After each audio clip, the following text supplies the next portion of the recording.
ស្រីល្អខ្ញុំចេះរៀងពេលយប់និយាយរួមទៅខ្ញុំនិយាយមែនជិះឡាន17000ដូចអត់សុបាយចិត្តដូចដែលយើងមានផ្ទះនៅប៉ុណ្នេះខ្ញុំគិតថាវាមិនធំទេបងប្អូនចាប៉ុន្តែខ្ញុំសុបាយចិត្តដែលយើងមានលទ្ធភាពធ្វើចាសំខាន់យើងពេញចិត្តនៅអ្វីដែលយើងធ្វើហើយខ្ញុំជាអ្នក design គាត់ដោយខ្លួនឯងហើយជាងគាត់ធ្វើមកហ្នឹងគឺដូចនៅអ្វីដែលយើងប្រាថ្នាចា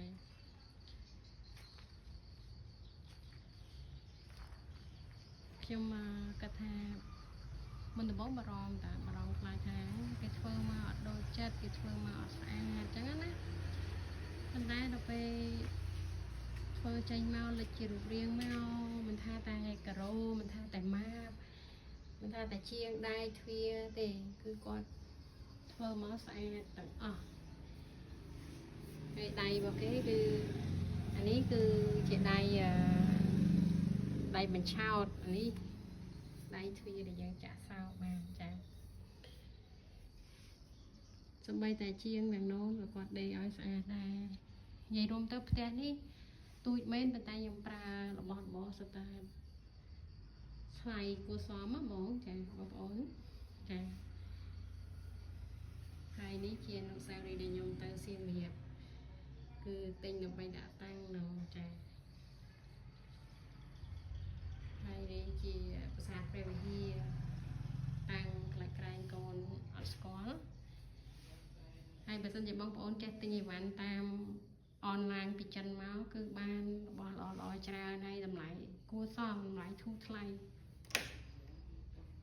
ទ្វានេះខ្ញុំធ្លាប់បានសួរគេនៅស្រុកខ្មែរគេលក់មកទ្វាហ្នឹងមានសោមានកលឹះមានអីហ្នឹងតម្លៃវា120ចា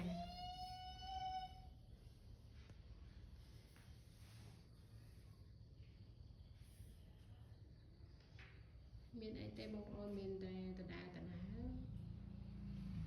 ពេលយប់ឡើងភ្លើងរៀងស្អាតសាមញ្ញ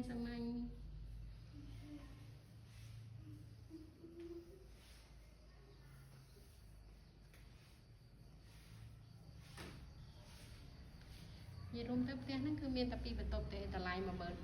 នឹងទាំងដេកទិញរបស់ដាក់តាំងហ្នឹងចា